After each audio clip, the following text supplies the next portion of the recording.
An Orlando pizzeria taking the city by storm, and now, you know what, it's spreading across the nation. This is a cool story. Yeah, joining us this morning from NYPD Pizzeria is Paul Russo. Thanks so much for being with us. We're glad Paul, you're good here. To see you, man. Appreciate you coming in today. Thank you. Thank you for having me. NYPD Pizzeria, what's the story here? What's your connection with NYPD? I have family and friends who are on the job, and I thought it was a creative way to bring pizza to the world. You know, what's more of a better logo than the NYPD shield and logo, and we have it for restaurant services, actually in 35 countries right now. Wow. Yeah. Well, obviously New York known for its pizza, so I'm assuming it's New York style pizza, right? Yes. Okay, tell me a little bit about the kind of pizza you guys make. What makes it so special? You know, it's just what I grew up with. I didn't try to reinvent the wheel. I just grew up what was authentic pizza that I grew up with in Queens, New York through the years.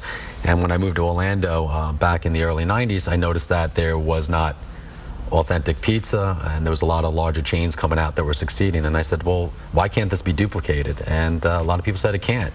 Well, how tough is it, though, to go up against these big chains? Because starting up something new like yourself, that's got to be a tough way to go. The dynamics of the restaurant industry and franchising as a whole right now, I've been doing this for, since '96. The dynamics over the last 5 years, you're competing against the Olive Gardens of the world, all the major chains and independents. So you have to be really dynamic in your marketing and how you price point yourself against them. Is it hard to sort of stay? I think people enjoy sort of that local taste, that sort of that, you know what, it's a one-of-a-kind restaurant. Is it hard when you start getting bigger to sort of keep that feeling of, oh, this is kind of my hometown place? You know, you hit something exactly in point. You know, in New York, it was all about independent restaurants.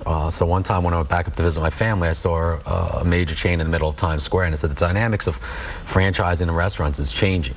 Because that was very unacceptable. When you came down into the Southeast, you know, it was a lot more about chains. So my whole premise was to develop a franchise that you felt comfortable to go to, but it had a mom and pop feel to it. That we call it a local flavor. We allowed them to do certain items inside there and certain decor that fits the needs for that community. Well, it's a good thing half the area here is from New York and New Jersey. that probably helps a little bit. What's the NYPD think about having a pizza joint with their name on it? Are they cool with that? It's not. We have, you know, trademark lawyers are a little bit different. We did have discussions with the city of New York over the last few years. We use a disclaimer to say that we're not affiliated with the city.